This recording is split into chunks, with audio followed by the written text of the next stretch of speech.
Hello दोस्तों, नमस्कार। कैसे हैं आप लोग? उम्मीद करते हैं आप लोग स्वस्थ होंगे, मस्त होंगे और लगातार अपनी पढ़ाई में व्यस्त होंगे। आज हम लोग का ये जो क्लास होने वाला है ये प्रीवियस ईयर एसएससी जीडी का होने वाला है। SSC GD previous year question होगा इसके अंतर्गत, और ये सेट 1 होगा। इस तरह के 5, 6, 7, 8, 10 सेट हम लोग करने वाले हैं एग्जाम से पहले। तो चलिए मेरे दोस्त शुरू करते हैं आज की क्लास। और आज की क्लास के अंतर्गत मैं मैथ का पहला सवाल लिख रहा हूं। कोशिश रहे मेरे दोस्त, यदि आपको समय मिल पा रहा है तो पेन पेपर लेकर के बैठिए और जो सवाल मैं लिख रहा हूं उसको लिख करके पढ़िए, थोड़ा ज्यादा अभ्यास आपका हो जाएगा। तो चलिए शुरू करते हैं। और पहला सवाल है मेरे दोस्त, पहला क्वेश्चन है, कह रहा है एक संख्या का 1/7, एक संख्या का 1/7, एक संख्या का 1/7 दूसरी संख्या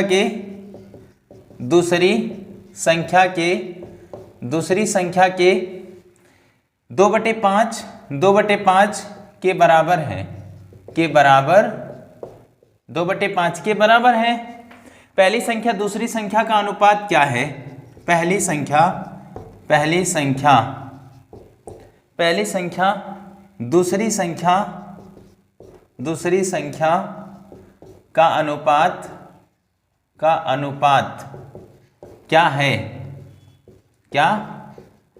ये क्वेश्चन है। चलिए एक बार पूरा सवाल देख लीजिए, मैं सवाल बार बार पढ़ दूंगा मेरे दोस्त।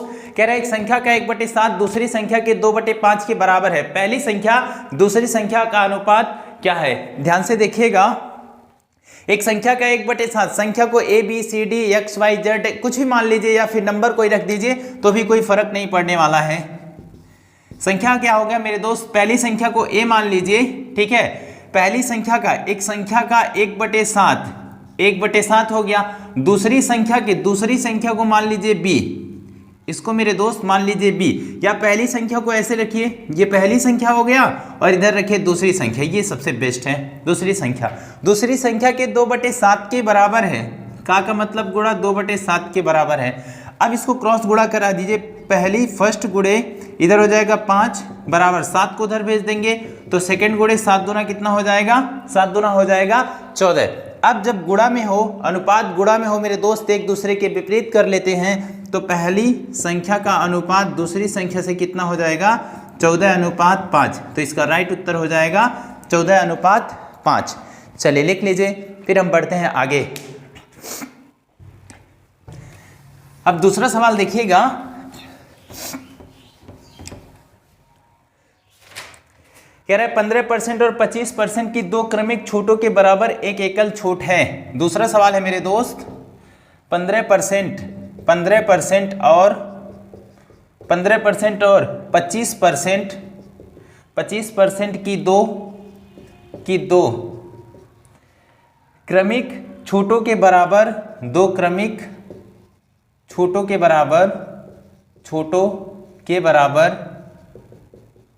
के बराबर 15% और 25% की दो क्रमिक छूटों के बराबर एक एकल छूट क्या होगा? छूटों के बराबर एक एकल छूट क्या होगा ये क्वेश्चन है। तो एक बार पूरा सवाल देख लीजिए मेरे दोस्त, क्या है क्वेश्चन? 15% और 25% की दो क्रमिक छूटों के बराबर एक एकल छूट क्या होगा? तो ये सवाल है, 15% और 25% की दो क्रमिक छूट है, इसका एकल छूट ज्ञात करना है हमें। ध्यान से देखिएगा। देखिए मेरे दोस्त, इसको पहला 100, इसको इस तरह लगाना है। 100 पे 15 का छूट मेरे दोस्त, इधर रखिए 100, 15 का छूट हुआ कितना हो गया? 85/100, ठीक है ना। गुणे 25 का छूट हुआ तो 75/100, ठीक है। अब देखिएगा 100 से ये 100 कटाना, ऐसा करिए, इसको काटिए मत, आराम से इन दोनों का आपस में गुणा करिए। आराम से इन दोनों का गुणा करेंगे मेरे दोस्त तो कितना आ जाएगा? 63.75, इसका आएगा 6375 बटे कितना आया? 100 का मतलब मेरे दोस्त 2 अंक पे दशमलव, दाहिनी तरफ से दशमलव आपको गिनना है, दाहिनी तरफ से 1-2 अंक पे दशमलव लगाएंगे तो ये हो जाएगा 63.75, ठीक है। इसको हमेशा 100 से घटाना है तो 100 से इसको घटा लीजिए, 100 में से घटाइए 63.75, यहाँ हो जाएगा 25, यहाँ कितना 6, फिर यहाँ कितना मेरे दोस्त 3, 36.25 इसका राइट उत्तर हो जाएगा। लिख लीजिए, फिर हम बढ़ते हैं आगे। चलिए आगे बढ़िएगा, अगला क्वेश्चन लिखते हैं। ये दूसरा क्वेश्चन था मेरे दोस्त। चलिए अगला क्वेश्चन लिखिए। 7 वर्ष पहले अजय, अगला क्वेश्चन है 7 वर्ष पहले अजय, 7 वर्ष पहले अजय, 7 वर्ष पहले अजय, उसकी पत्नी और उसके बच्चे की औसत आयु, अजय उसकी पत्नी और उसके बच्चे की औसत आयु,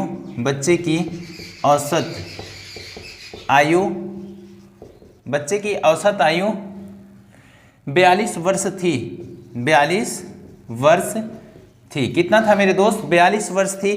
तथा 9 वर्ष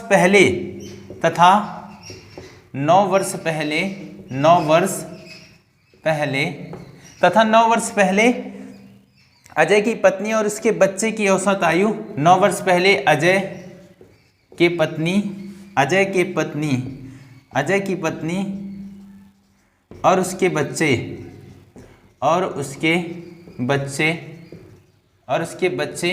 की औसत आयु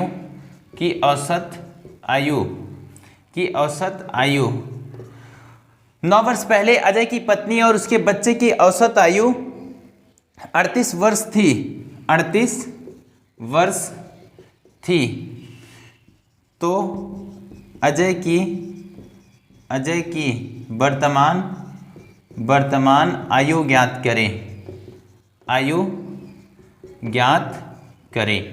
चलिए ध्यान से देखिएगा, एक बार पूरा सवाल मैं पढ़ के आपको सुना दे रहा हूं। 7 वर्ष पहले अजय, उसकी पत्नी और उसके बच्चे की औसत आयु 42 वर्ष थी तथा 9 वर्ष पहले अजय की पत्नी और उसके बच्चे की औसत आयु 38 वर्ष थी। तो अजय की वर्तमान आयु ज्ञात करें। तो ध्यान से देखिएगा मेरे दोस्त, क्या बोल रहे हैं? 7 वर्ष पहले, आज की बात नहीं है। 7 वर्ष पहले कौन कौन? 7 वर्ष पहले अजय, उसकी पत्नी और उसके बच्चे, मतलब 3 लोग। कौन कौन मेरे दोस्त? अजय और उसकी पत्नी और बच्चे। 7 वर्ष पहले, 7 वर्ष पूर्व।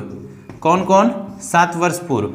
अजय, ऐसे मैं अजय लिख दे रहा हूँ, पी से पत्नी, बी से बच्चे, कोई दिक्कत नहीं होना चाहिए। ए से अजय, उसके बाद फिर पी से पत्नी, बी से बच्चे। ठीक है, कितने लोग हो गए? 3 व्यक्ति हो गए। 3 लोगों का औसत आयु कितना था मेरे दोस्त? 42 था। कितना था? 42। तो औसत हमेशा योग बताता है। औसत लिखा हो मेरे दोस्त तो आप योग निकालेंगे। 42 का गुणा कर दीजिए 3 से तो योग आ जाएगा। 3 दूना 6, 4 तिया 12, 162 वर्ष इनका योग आ गया। फिर कह रहा है 9 वर्ष पहले, आज की बात नहीं है, 9 साल पहले अजय की पत्नी और उसके बच्चे की, मतलब 2 ही लोग, अजय की पत्नी और उसके बच्चे की। 9 वर्ष पहले, 9 वर्ष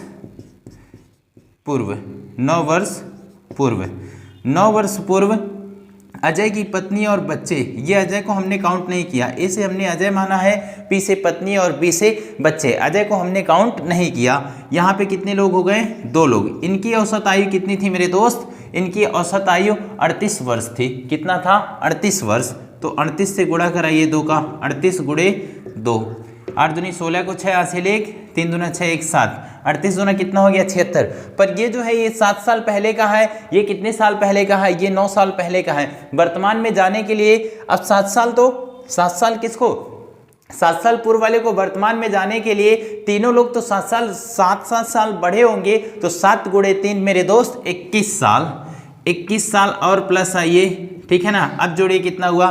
6, 1 7, 4, फिर उसके बाद 147।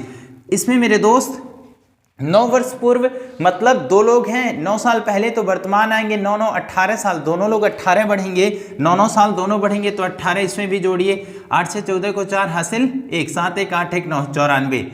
अब यदि इसमें से इधर देखिए 2 लोगों का पत्नी और बच्चे की औसत योग कितना है? 94 है। फिर उसके बाद अजय, पत्नी और बच्चे का योग कितना है? 47 है। तो इसमें से घटा देंगे तो अजय अकेले बचेंगे ना, और यहाँ घटाइए तो 3, यहाँ कितना? 5, 53 वर्ष। तो अजय की वर्तमान आयु कितनी हो जाएगी मेरे दोस्त? अजय की वर्तमान आयु हो जाएगी 53 वर्ष। उम्मीद है ये बात भी समझ में आई होगी। लिख लीजिए, फिर हम आगे बढ़ते हैं। चलिए अब अगला सवाल देखिएगा।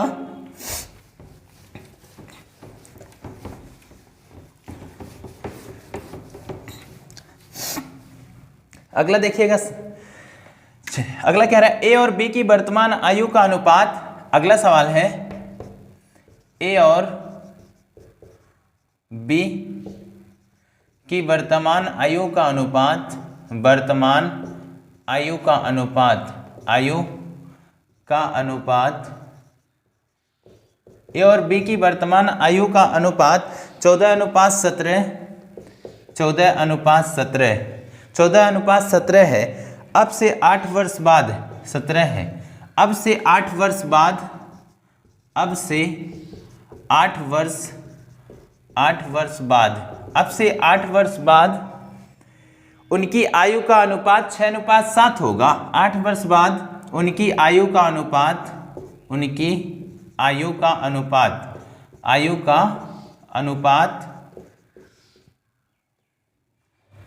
8 वर्ष बाद उनकी आयु का अनुपात 6:7 होगा, 6:7 होगा, 6:7 होगा। आगे क्या बोल रहा है, उनकी वर्तमान आयु के बीच का अंतर कितना है। तो उनकी वर्तमान आयु के बीच का अंतर कितना होगा, कितना होगा। ठीक है भाई, चलिए एक बार पूरा सवाल मैं पढ़ के सुना दे रहा हूं। कह रहा है ए और बी की वर्तमान आयु का अनुपात 14:17 है। अब से 8 वर्ष बाद उनकी आयु का अनुपात 6:7 होगा। तो उनकी वर्तमान आयु के बीच का अंतर कितना होगा। तो ध्यान से देखिएगा, ऐसे सवालों में आपको क्या करना है, मतलब मैं कहूँ बहुत ही आसान सवाल है, पर आप ध्यान से समझेंगे तो भी आएगा। ठीक है, ऐसे सवालों को तो आप चाहे तो फिर एक लाइन में हल कर सकते हैं, पर ध्यान से देखिएगा। ए है और बी है, इनकी वर्तमान आयु का अनुपात कितना है, 14:17 है। तो अनुपात को बट्टे में हम रख सकते हैं ए बटा बी, ए बटा बी। कितना अनुपात है मेरे दोस्त, 14:17 है। तो इसको 14x बटा 17x लिख दीजिए। अनुपात को ए भी लिख सकते हैं, x भी लिख सकते हैं, p भी लिख सकते हैं, जो भी आपकी मर्जी हो कुछ भी आप लिख सकते हैं। 8 वर्ष बाद इनकी आयु का अनुपात 6:7 हो जाता है। तो 8 वर्ष बाद दोनों की आयु बढ़ेगी ना, तो 8 साल ये भी बढ़े और 8 साल ये भी बढ़ेंगे। अब कितना हो जाएगा अनुपात मेरे दोस्त, 6:7 हो जाएगा, 6:7 हो गया। और अनुपात को हमने बटे में रख दिया। अब क्या करिए, आप क्रॉस गुणा करा लीजिए। क्रॉस में गुणा करेंगे, 7 का गुणा करेंगे 14 सते 98x हो जाएगा, 8 सते कितना हो जाएगा 56 बराबर 6 से करेंगे 17 छक्का 102 हो जाएगा, 102x, 8 छक कितना हो जाएगा 48। अब इसे घटाइए, 102x में से 98x घटाएंगे तो कितना आ जाएगा मेरे दोस्त, ये 4x आ जाएगा। और 56 और 48 को घटाएंगे, ये कितना आ जाएगा 8 आ जाएगा। तो x का मान कितना आया, 4 से गया 2 बार में, x का मान कितना आया 2 आया।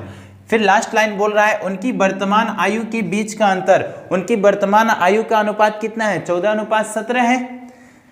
वर्तमान आयु कितना है मेरे दोस्त, ए और बी के वर्तमान आयु का अनुपात कितना है, 14:17 है। यहाँ अंतर कितने का है, यहाँ अंतर मेरे दोस्त कितने का है, 3 का।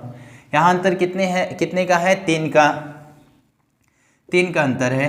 अब वहाँ 3 अनुपात का अंतर है, एक अनुपात कितना आया 2, तो कितना अंतर हो जाएगा मेरे दोस्त, 3 गुणे 2, 3 दूना 6 वर्ष। कितने वर्ष का अंतर हो जाएगा, 6 वर्ष का। लिख लीजिए, उम्मीद है समझ में आया होगा। अब हम बढ़ते हैं आगे। चलिए मेरे दोस्त अगला सवाल देखिएगा। अब अगला सवाल देखिएगा,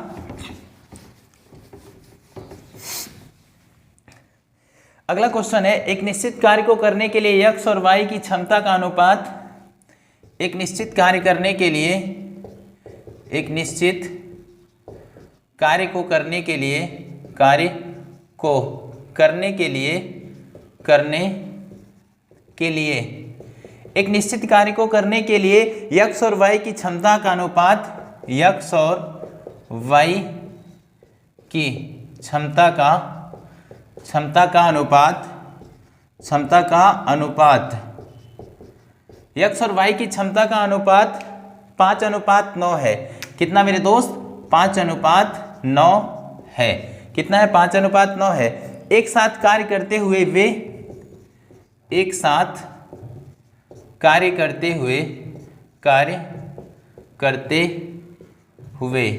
वे एक साथ कार्य करते हुए वे 15 दिनों में एक कार्य को वे 15 दिनों में एक कार्य को 15 दिनों में एक कार्य को पूरा कर सकते हैं, कार्य को पूरा कर सकते हैं, ठीक है। यक्ष अकेले उसी कार्य का यक्ष अकेले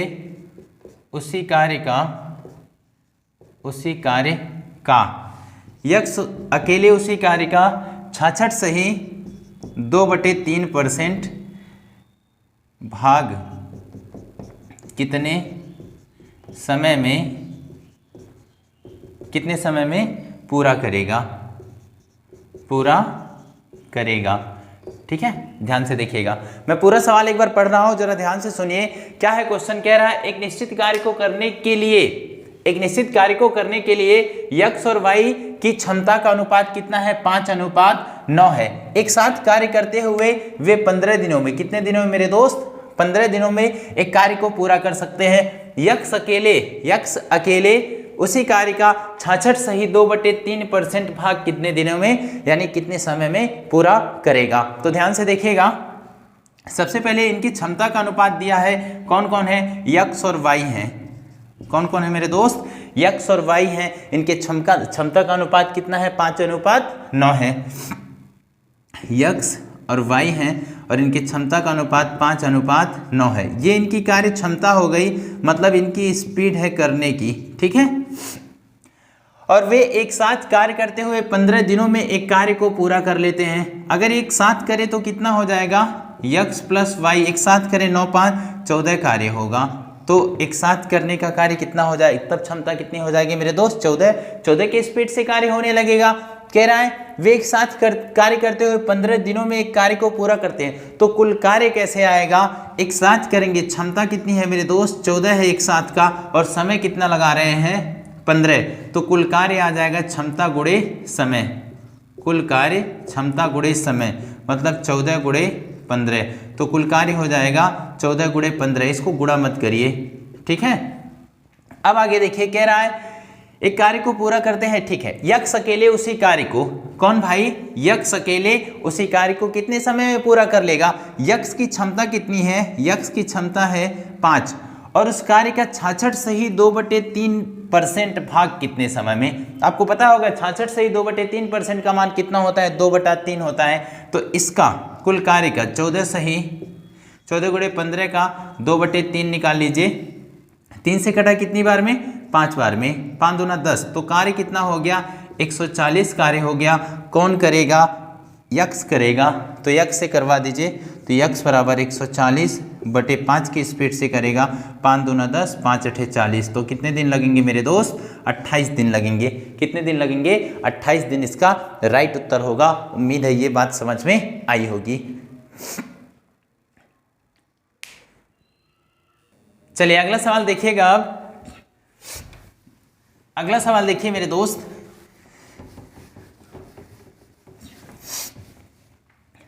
अगला क्वेश्चन है 1727 रुपए की राशि को 3 भागों में 1727 रुपए की राशि को 3 भागों में 1727 रुपए की राशि को 3 भागों में ए, बी और सी में विभाजित किया जाता है।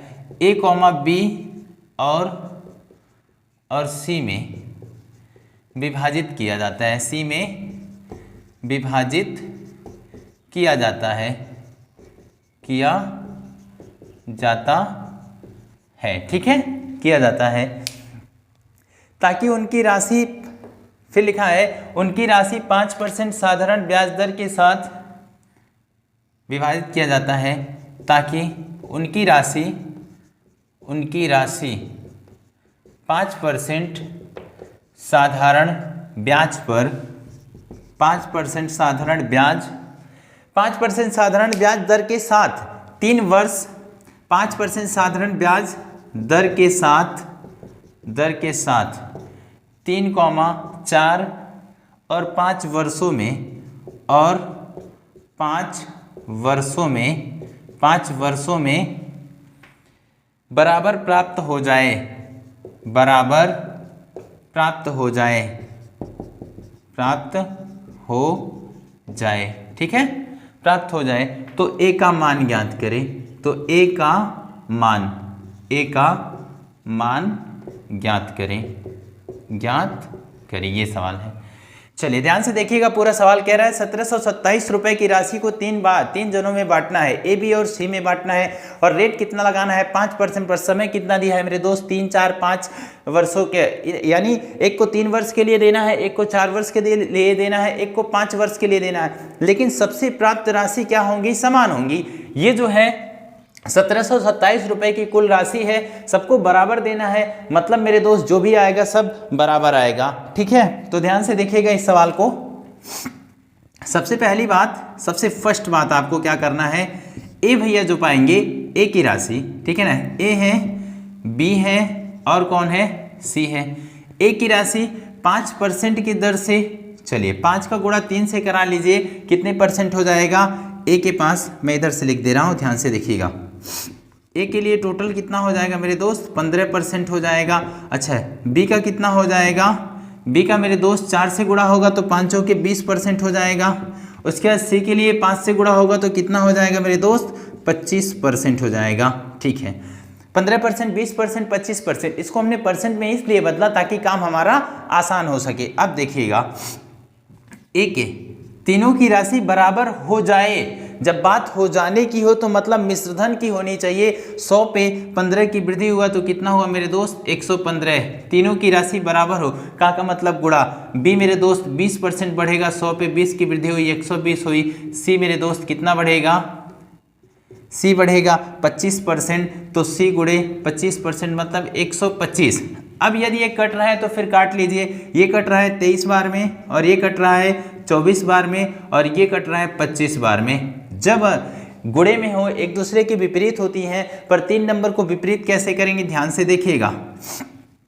ए गुणे 23 है ना, या फिर इसको ऐसे लिख दीजिए, गुणा कर लीजिए, इधर हो गया 23 ए बराबर हो गया 24 बी बराबर हो गया 25 सी, ठीक है ना। 23 से 24 बी और 25 सी हो गया। इसको अनुपात में लाइए, फिर हम बंटवारा कर लेंगे। अनुपात का बंटवारा करना तो हम लोग बचपन से ही सीख रहे हैं, ठीक है ना। तो सबसे पहले काम मेरे दोस्त, पहले को छुपाइए बाकी गुणा करिए। पहले को छुपाएंगे, इसको गुणा करेंगे हो जाएगा 600। दूसरे को छुपाइए बाकी गुणा कर लीजिए, उसको गुणा करेंगे 575 आएगा, 575 आएगा। इसको गुणा कर लीजिए मेरे दोस्त, इसको छुपाइए बाकी ये दोनों गुणा कर लीजिए। ए और बी का गुणा करेंगे तो कितना आ जाएगा, 552 आ जाएगा, 552। इसी अनुपात में इनके राशि का बंटवारा करना है। टोटल राशि कितनी है, 1727, अनुपात कितना है 600 अनुपात 575 अनुपात 512। यदि हल होता तो हम हल करके आगे बढ़ते हैं, तो ये टोटल जोड़ेंगे मेरे दोस्त तो कितना आएगा, 1727। 1727 बराबर किसके, 1727 के, 1727 अनुपात बराबर 1727 के। तो एक अनुपात कितना आएगा, 1727 बटा 1727, 1 अनुपात 1 के आएगा। 1 अनुपात का मान कितना आया मेरे दोस्त, 1 रुपया आया। रुपए की बात चल रही, 1 अनुपात का 1 रुपया आया। कह रहा है ए का मान ज्ञात करें, तो ए से गुणा करेंगे तो 600 गुणे 1 करेंगे तो ए का कितना आ जाएगा मेरे दोस्त, 600 रुपया। तो 600 गुणे ए करेंगे तो ए का मान कितना आ जाएगा, 600। ए को मिला कितना, 600 रुपया, बी को मिला 575 रुपया और सी को मिला कितना, 552 रुपया। 552। उम्मीद है ये बात समझ में आई होगी। अब हम बढ़ते हैं अगले सवाल की ओर। चलिए अब अगला सवाल लिखिएगा मेरे दोस्त।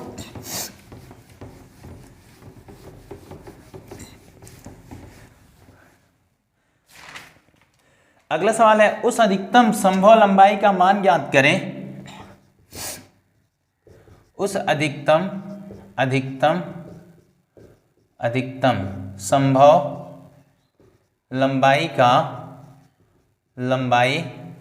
मान ज्ञात करें। उस अधिकतम संभव लंबाई का मान ज्ञात करें जिसके द्वारा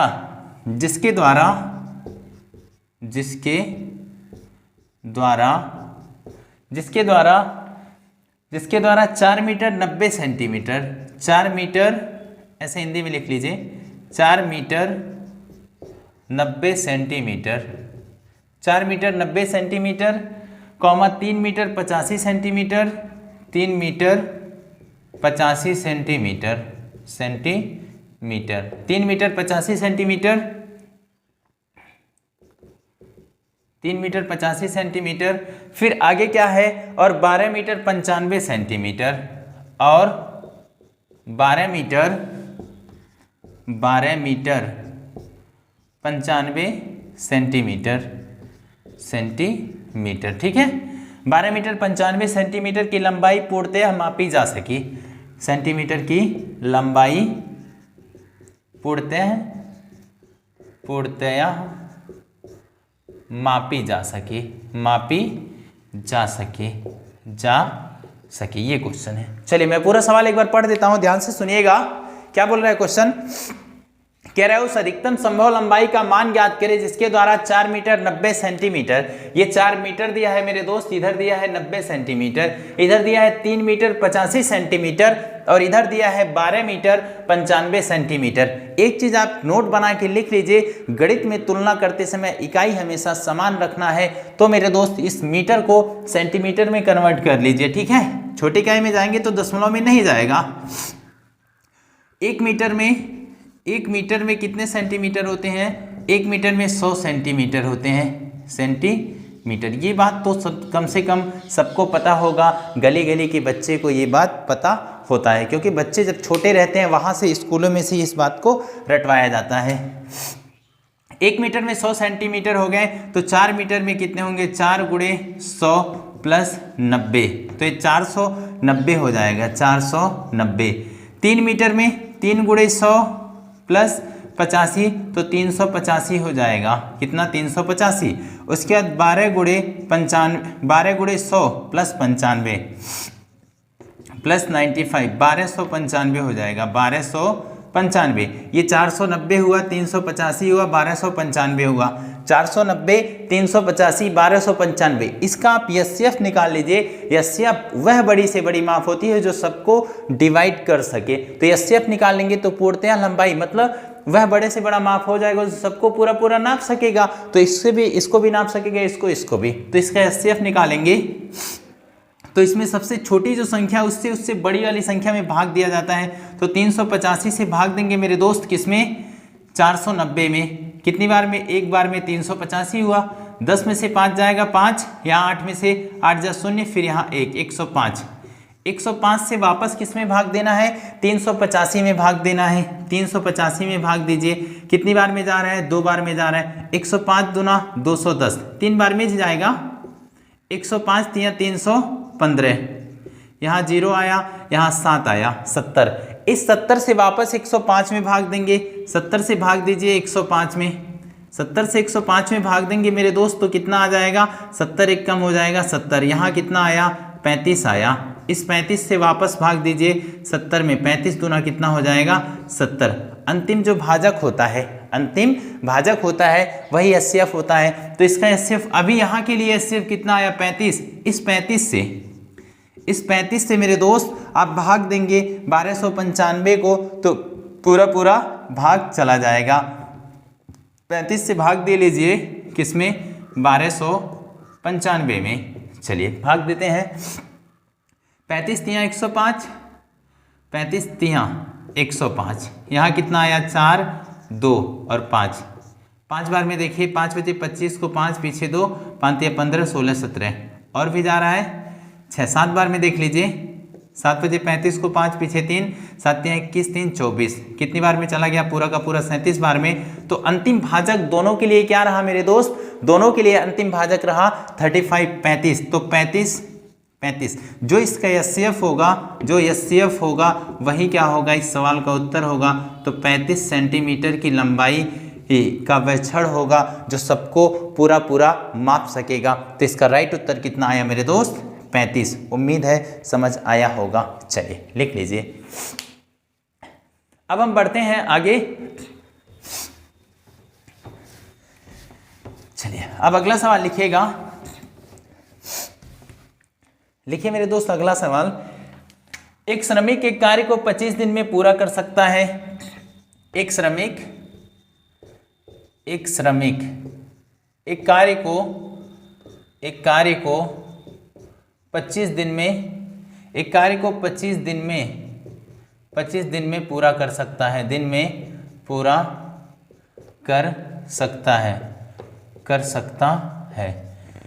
एक श्रमिक एक कार्य को 25 दिन में पूरा कर सकता है यदि पर्यवेक्षक श्रमिक की तुलना में, यदि पर्यवेक्षक भी है, पर्यवेक्षक श्रमिक की तुलना में यदि पर्यवेक्षक श्रमिक की तुलना में 25% अधिक कुशल है, 25% अधिक कुशल है, 25% अधिक कुशल है, एक पर्यवेक्षक और 5 श्रमिक मिलकर, तो एक पर्यवेक्षक व 5 श्रमिक मिलकर एक पर्यवेक्षक व 5 श्रमिक मिलकर के कितने दिनों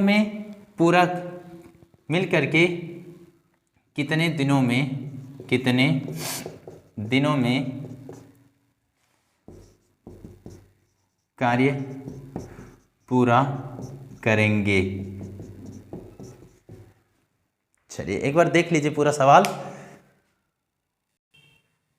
चलिए देखिए मेरे दोस्त, एक श्रमिक एक कार्य को 25 दिन में पूरा करता है। कितने दिन में कर रहा है? 25 दिन में पूरा कर सकता है। ठीक है, आगे देखिए क्या बोल रहा है। यदि पर्यवेक्षक श्रमिक की तुलना में 25% अधिक कुशल है, जो पर्यवेक्षक है भाई वो श्रमिक की तुलना में 25% अधिक कुशल है, फिर तो एक पर्यवेक्षक व 5 श्रमिक मिलकर कितने दिनों में कार्य पूरा करेंगे। ध्यान से देखिएगा पूरा सवाल। देखिए मेरे दोस्त, पर्यवेक्षक श्रमिक की तुलना में 25% अधिक, एक तरफ पर्यवेक्षक में लिख दे रहा हूं और इसके बाद एक तरफ श्रमिक, ठीक है ना। पर्यवेक्षक श्रमिक की तुलना में 25% अधिक कुशल है। श्रमिक यदि 100 रहेगा मेरे दोस्त, तो ये 25% अधिक कितना हो जाएगा? 125। ये बात आपको समझ में आई होगी। अब इसको हल करिए, अनुपात बनाइए। 25 5 125, 25 चौके 100। इनकी क्षमता क्या हो गई कार्य करने की? ये इनकी गति है, इनकी स्पीड है, इनकी क्षमता है। गति कितनी आ गई? 5:4। यदि ये 4 कार्य करेगा, ये करेगा 5 कार्य।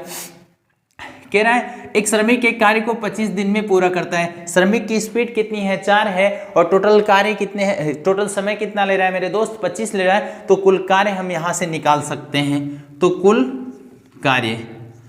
कुल कार्य कितना आ जाएगा?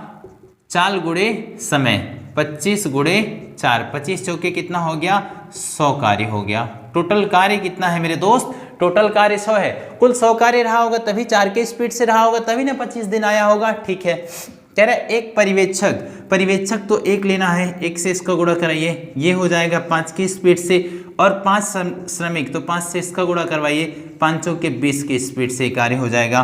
20 5 25 दोनों मिलके करेंगे तो 5 श्रमिक, एक पर्यवेक्षक और 5 श्रमिक मिल जाएंगे तो कितने कार्य होने लगेंगे एक दिन में मेरे दोस्त? एक दिन में 25 कार्य होने लगेगा।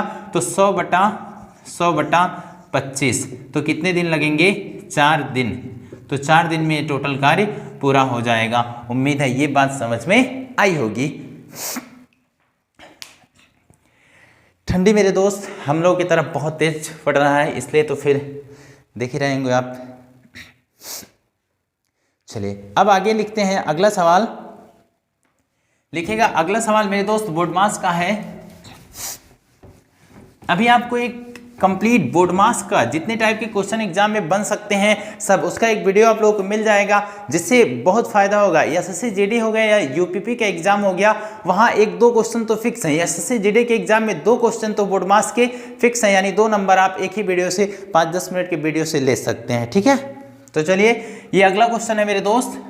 अगला क्वेश्चन है 2 भागा फिर बड़ा ब्रैकेट है -6, फिर उसके बाद भागा 2 गुणे 3, फिर है ये ब्रैकेट बंद हुआ गुणे 3 -1। ठीक है। इसको जरा हल करिए, ये 2 भागा, ठीक है। ये देखिए सबसे पहले आपको भाग करना है, 2 से भाग करेंगे 6 में तो माइनस का 3 आ जाएगा, गुणे 3, ठीक है, गुणे 3, उसके बाद -1। नियम से चलना है, पहले आपको क्या करना है, सबसे पहला काम आपको भाग करना है, ठीक है। अब देखिएगा 2 भागा, ये 2 3 त्रिका कितना हो गया, 9 हो गया, अभी माइनस का 9 हुआ, उसके बाद गुणे 3 -1। अब देखिए जो भाग है, भाग को पहले हल करेंगे, -9 ऊपर नीचे था उसको ऊपर ला लीजिए, माइनस को ऊपर लगा दिए, अब बटे कितना हो गया 9 गुणे 3, उसके बाद -1, 3 से कटा है कितनी बार में, 3 बार में, तो अभी कितना बचा है मेरे दोस्त, -2/3 -1/1 लिख सकते हैं। इन दोनों का 3 और 1 का एलसीएम लेंगे 3 आएगा, यहाँ 3 से गुणा करेंगे, यहाँ 3 से गुणा करेंगे, इधर -2 उधर -3 बटे कितना आ जाएगा, 3 आ जाएगा। -3 और माइनस का 2 कितना हो गया, माइनस का हो गया 5/3। यदि ये ऑप्शन में मिल जाए तो ठीक है, नहीं मिले तो भाग देंगे, तो -1 सही 2/3, ये दोनों में से एक तो ऑप्शन में आपको मिल ही जाएगा। उम्मीद है ये भी समझ में आया होगा। चलिए बढ़ते हैं अब आगे, अगला क्वेश्चन लिखिएगा मेरे दोस्त। अगला क्वेश्चन, यदि एक गोले का व्यास 56 सेंटीमीटर है, यदि एक गोले का व्यास 56 सेंटीमीटर है, 56 सेंटीमीटर है, यदि एक गोले का व्यास 56 सेंटीमीटर है, तब उसका पृष्ठीय क्षेत्रफल कितना होगा, तब उसका पृष्ठीय क्षेत्रफल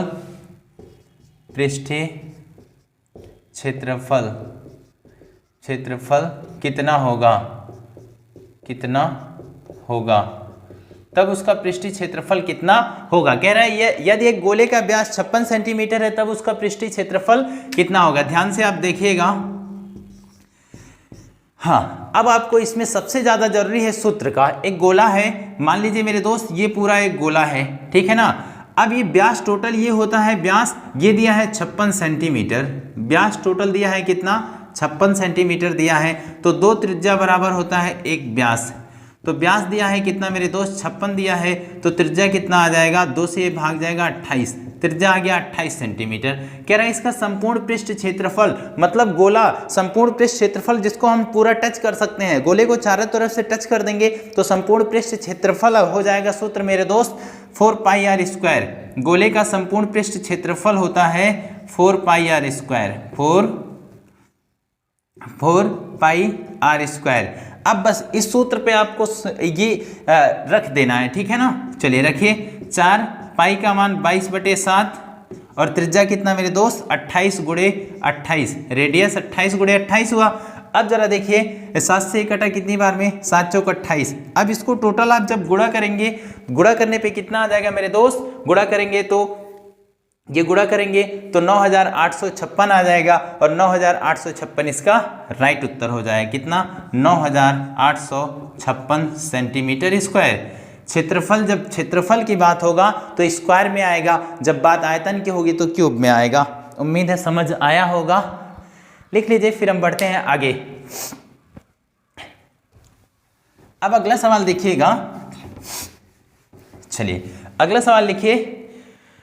अगला है 2 दर्जन केलों का मूल्य 240 रुपया है। क्या मेरे दोस्त, 2 दर्जन केलों का मूल्य 2 दर्जन केलों का मूल्य 240 रुपया है, 240 रुपया है। 2 दर्जन केलों का मूल्य 240 रुपया है, और 18 नींबू का मूल्य, और 18 नींबू और 18 नींबू का मूल्य 90 रुपया हो तो एक नींबू और एक केले के मूल्य का अनुपात ज्ञात कीजिए। तो एक नींबू और एक केले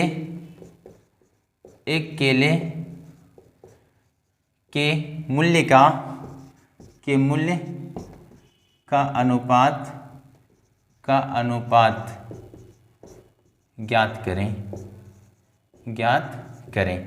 तो चलिए ध्यान से देखिए क्या बोल रहा है, 2 दर्जन केले का मूल्य कितना है, 240 रुपया है। 2 दर्जन केले का मूल्य कितना है मेरे दोस्त, 240 रुपया है। और 18 नींबू का मूल्य 90 रुपया है। तो एक नींबू और एक केले के मूल्य का अनुपात, ध्यान से आप देखिएगा, सवाल तो कुछ है नहीं, बस थोड़ा सा लिखा है क्या मेरे दोस्त, 2 दर्जन केले का मूल्य है, तो 1 दर्जन में 12 केले, तो 2 दर्जन में 2 गुणे 12 केलों का मूल्य कितना है, 240 रुपया। तो एक केले का मूल्य कितना हो जाएगा, एक केले का मूल्य हो जाएगा 240 बटा 2 गुणे 12, 12 दूना 24 से 1 कटा 10 बार में, तो एक केले का मूल्य कितना आ गया मेरे दोस्त, 10 रुपया आ गया। ठीक है, एक केले का मूल्य कितना है, 10 रुपया। हालांकि महंगा तो बहुत है, पर इतना महंगा केला होता नहीं है। आगे देखिए, और 18 नींबू का मूल्य कितना है मेरे दोस्त, 90 रुपया। 18 नींबू आ रहा है कितने का, 90 रुपए का। तो एक नींबू कितने का आएगा, एक नींबू 90 बटा 18, 18 से कटा कितनी बार में, 5 बार में, एक नींबू का मूल्य आया 5 रुपया। आगे क्या बोल रहा है, एक नींबू और एक केले का, एक नींबू और एक केले का, केले के मूल्य का अनुपात, एक नींबू, पहले नींबू रखना है मेरे दोस्त, ये नींबू, फिर उसके बाद केला, तो नींबू अनुपात केला रखेंगे तो क्या आ जाएगा, 5:10, मतलब 1:2। तो इसका राइट उत्तर कितना आ जाएगा मेरे दोस्त, 1:2 इसका करेक्ट उत्तर हो जाएगा। लिख लीजिए, फिर हम बढ़ते हैं आगे। अब अगला सवाल लिखिएगा, एक वस्तु का अंकित मूल्य 850 रुपया है। एक वस्तु का अंकित मूल्य, एक वस्तु का अंकित मूल्य 850 रुपया है, 850 रुपया है। एक वस्तु का अंकित मूल्य कितना है, 850 रुपया है। अंकित मूल्य पर 20%, अंकित मूल्य पर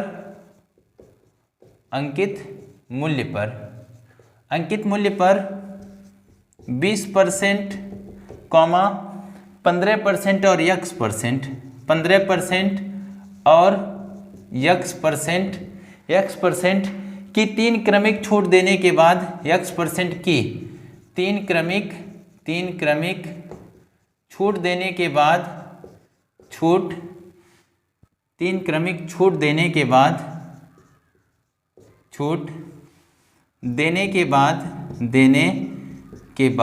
3 क्रमिक छूट देने के बाद इसे 528.87 रुपये में देने के बाद, इसे 528.87 रुपये में, 528.87 रुपये में बेचा जाता है, रुपये में बेचा जाता है। तो यक्स का मान ज्ञात करें, तो यक्स का मान ज्ञात करें, ये सवाल हो गया। चलिए एक बार मैं पूरा सवाल पढ़ देता हूं, ध्यान से सुनिएगा। एक वस्तु का अंकित मूल्य 850 रुपया है। एक वस्तु का अंकित मूल्य 850 रुपया है। अंकित मूल्य पर 20%, 15% और x% की 3 क्रमिक छूट देने के बाद इसे 528.87 रुपये में बेचा जाता है। तो x का मान ज्ञात करें। ध्यान से देखिएगा, चलिए ध्यान से देखिए क्वेश्चन पूरा। अंकित मूल्य कितना है मेरे दोस्त, अंकित मूल्य, इसमें ट्रिक क्या है, अंकित मूल्य गुणे 100 माइनस पहली छूट, 100 माइनस दूसरी छूट, 100 माइनस तीसरी छूट, बटे में 100 लगाते जाना है, बराबर हो गया विक्रय मूल्य, मतलब जितने में बिकेगा। तो अंकित मूल्य कितना हो गया, 850 हो गया, ठीक है ना। पहला छूट कितना है, 20%, 100 में से 20 घटाएंगे मेरे दोस्त तो कितना आ जाएगा, 80/100, ये पहली बात हो गई। दूसरा छूट कितना है, 15%, दूसरा कितना है मेरे दोस्त, 15% है, तो 100 में से 15 घटाएंगे कितना हो जाएगा, 85/100। तीसरी छूट हमें नहीं पता है, यक्स है, तो 100 में से यक्स घटाएंगे तो कितना आ जाएगा, 100 माइनस यक्स बटे कितना, 100, 100 माइनस यक्स बटे 100 बराबर कितना हो जाएगा मेरे दोस्त, 528.87, और 2 अंक से पॉइंट हटाएंगे तो बटे में कितना आ जाएगा, 100 आ जाएगा। तो 528.87 बटे कितना हो जाएगा, 100। अब इसी को सिंप्लीफाई करना है, ध्यान से देखिएगा।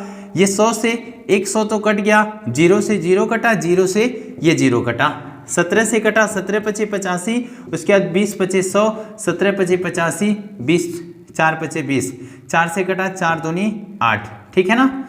अब टोटल कट चुका है। उधर वाला मेरे दोस्त आप काटेंगे 17 से तो 3111 बार में कटेगा, 3111 बार में कटा। और इसको वापस 17 से काटेंगे मेरे दोस्त, 17 से 17 कम 17 कितनी बार में जाएगा, 183 बार में जाएगा, 183 बार में जाएगा। अब बचा 2 का गुणा 100 से करेंगे तो कितना हो जाएगा 200, और 2 का गुणा x से करेंगे 200 x हो जाएगा, उधर आ गया 183। इसको बराबर के उधर भेज देंगे तो बराबर के उधर भेजेंगे कितना आ जाएगा, माइनस का 2x बराबर आ जाएगा 200 में से जब 83 माइनस का 200 में से प्लस का 83, 183 घटाएंगे 17 आएगा, माइनस का 2x बराबर आ गया माइनस का 17, तो x कितना आ जाएगा, ये इससे कटा तो कितना आ जाएगा 8.5%। उम्मीद है ये बात समझ में आई होगी। इसमें थोड़ा कैलकुलेशन था, यदि आप थोड़ा ध्यान से करेंगे तो बहुत ही आसानी से कैलकुलेट कर सकते हैं। अब हम बढ़ते हैं आगे, कुछ सवाल और बचा है मेरे दोस्त, उन सबको भी लिखते हैं। चलिए अगला क्वेश्चन लिखिएगा, रमेश और उसकी पत्नी की आयु क्रमशः 40 वर्ष और 36 वर्ष है। रमेश और उसकी पत्नी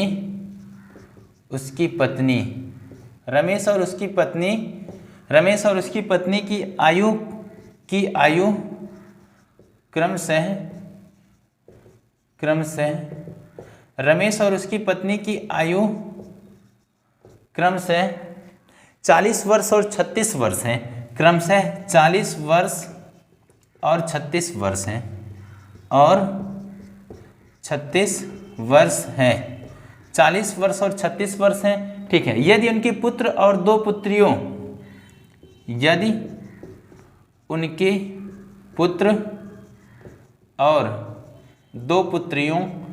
और दो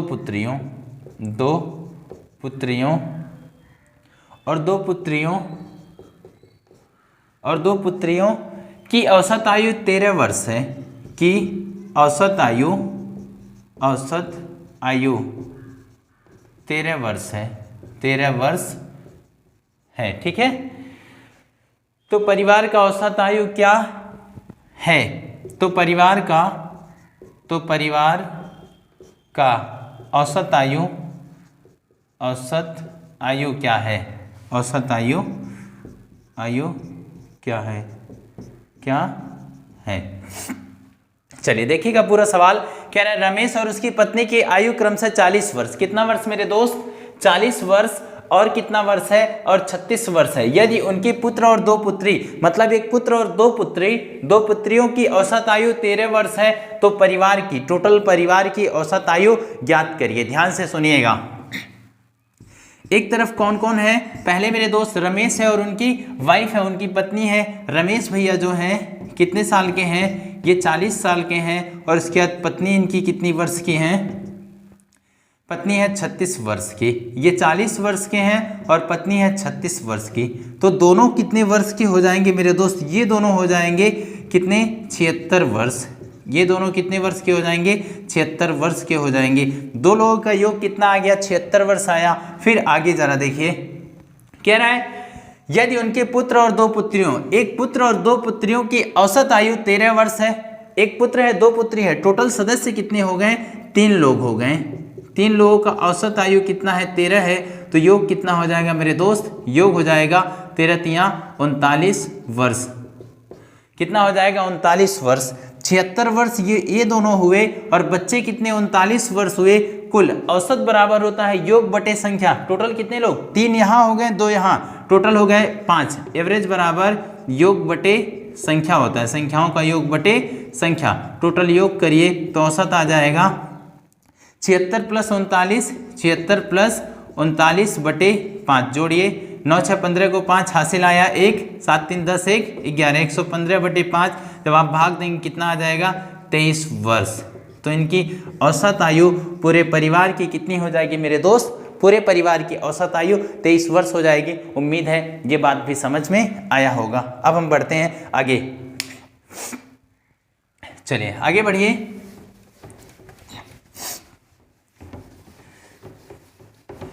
अगला क्वेश्चन है, एक दुकानदार एक फ्रिज के अंकित मूल्य पर 12% की प्रारंभिक छूट देने के बाद एक दुकानदार एक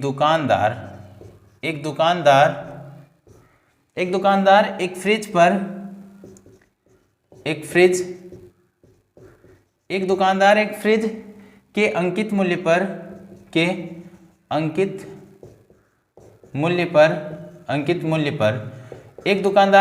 के अंकित मूल्य पर 12% की प्रारंभिक छूट 12% की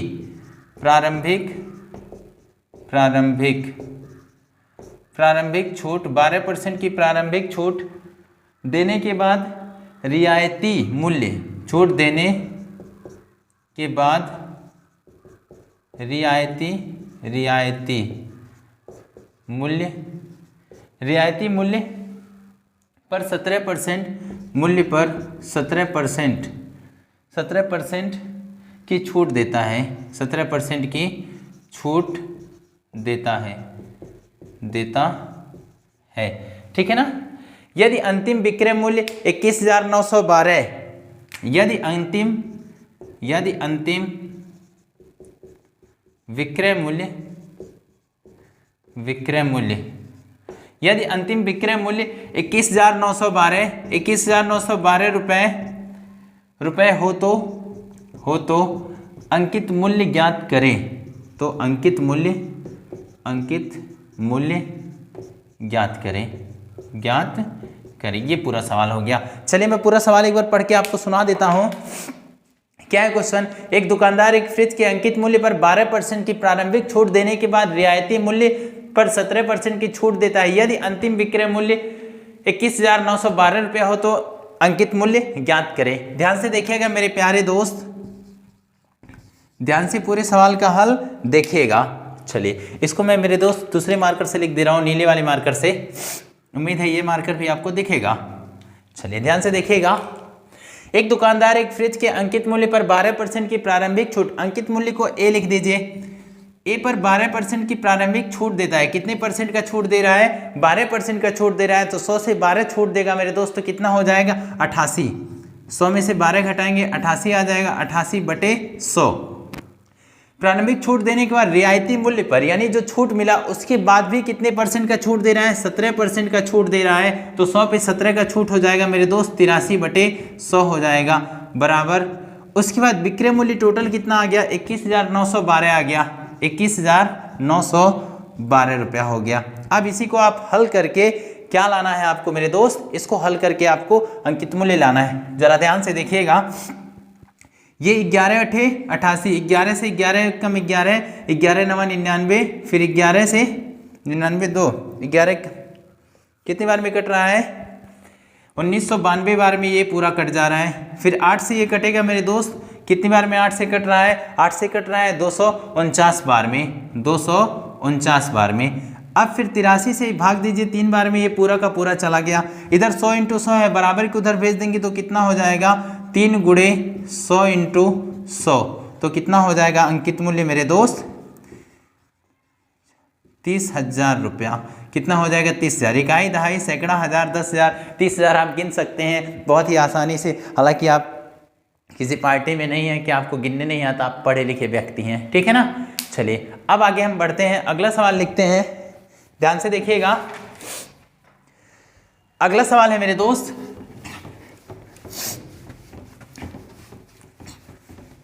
लिखिएगा अगला सवाल। अगला क्वेश्चन है, दो संख्याएं 5:9 के अनुपात में हैं। दो संख्याएं 5:9 के अनुपात में है, 9 के अनुपात में है। दो संख्याएं 5:9 के अनुपात में है। यदि उनका HCF कहें या फिर मैसे कहें, यदि उनका HCF हाईएस्ट कॉमन फैक्टर होता है मेरे दोस्त, या फिर मैसेपे लिख दीजिए, मैसेपे महत्तम समापवर्तक। यदि उनका HCF 14 है तो उनका LCM क्या होगा? 14 है तो उनका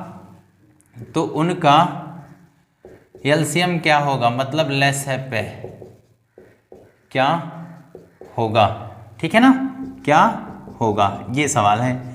पूरा सवाल आप ध्यान से देखिएगा। क्या बोल रहा है क्वेश्चन, कह रहा है कि दो संख्याएं 5:9 के अनुपात में, किसके अनुपात में मेरे दोस्त, 5:9 के अनुपात में है। यदि उनका मैस है 14 है तो उनका लेस है पे कितना होगा। दो संख्याओं का अनुपात दिया, उनका मैस दिया, उनका लेस है पूछ रहा है। ध्यान से देखिएगा, इसमें भी हम कुछ जुगाड़ खोजते हैं, ठीक है। दो संख्या दिया है, पहली संख्या हो गया, ये दूसरी संख्या, इनका अनुपात कितना दिया है, 5:9 दिया है। कितना मेरे दोस्त, 5:9 दिया है। अब जरा देखिएगा, यदि उसका मैसे तो इन दोनों का आप मैसे निकालिए, 5 और 9 का मैसे निकालेंगे आ जाएगा 1 आएगा। तो एचसीएफ 5 व 9 का मैसे कितना आ जाएगा, 1 आएगा, ठीक है ना। यहाँ आया 1, तो 1 अनुपात कितने के आया, 1 अनुपात आया 14 के। 1 अनुपात कितने का आया मेरे दोस्त, 1 अनुपात पड़ा 14 के। जरा बात समझिएगा, 1 अनुपात पड़ा कितने के, 14 के पड़ा, तो उनका लैसे पूछ रहा है ना। लैसे पहली संख्या निकाल लीजिए, यानी 14 × 25 = 70, दूसरी संख्या निकाल लीजिए 14 × 9 = 126, फिर दोनों का एलसीएम निकालिए। इससे बढ़िया है इन सबका लैसे, ये संख्या एक दूसरे के पहाड़े में नहीं आ रहा, और ये संख्या, तो इनका लैसे, इनका गुणा ही इनका लैसे हो जाएगा। तो लैसे कितना हो जाएगा, लैसे मेरे दोस्त 5 × 9 × 14, गुणा करिए, 14 × 25 = 70, 7 × 9 = 63, तो लैसे कितना हो जाएगा मेरे दोस्त, 7 × 9 = 63, 630 इसका लैसे हो जाएगा। नहीं तो आप आराम से ऐसे निकाल सकते थे, पहली संख्या पता करते तो पहली संख्या कितनी आ जाता, 5 × 14, 14 × 25 कितना हो जाता 70, और दूसरी संख्या आप पता करते तो कितना हो जाता 9 × 14, 14 × 9 = 126 आ जाता। ये पहली संख्या है, दूसरी संख्या, फिर आराम से इनका एलसीएम निकालते तो भी कितना आता मेरे दोस्त, 163 ही आता। तो इस प्रकार बहुत ही आसानी से आप इसको ज्ञात कर सकते हैं, ठीक है। अब बढ़ते हैं हम लोग अगले सवाल की ओर। अगला सवाल एक मोस्ट इंपॉर्टेंट सवाल है, उसको भी लिख लीजिएगा। देखिए 12 मीटर गुणे 15 मीटर गुणे 20 मीटर आयाम वाले, क्या है क्वेश्चन मेरे दोस्त, 12 मीटर गुणे 15 मीटर गुणे 20 मीटर आयाम 12 मीटर 15 मीटर गुणे 20 मीटर आयाम वाले एक कमरे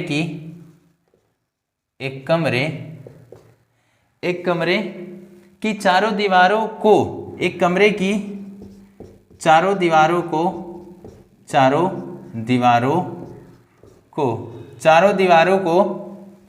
2 रुपया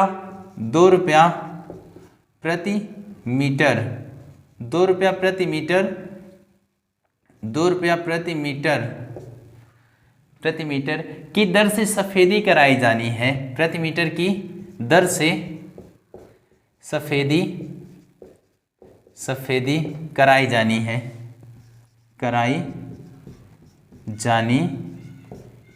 सफेदी कराई जानी है, ठीक है, सफेदी कराई जानी है। तो कमरे के चारों दीवारों पर सफेदी का खर्च ज्ञात करें। तो कमरे के चारों दीवारों पर सफेदी कराने का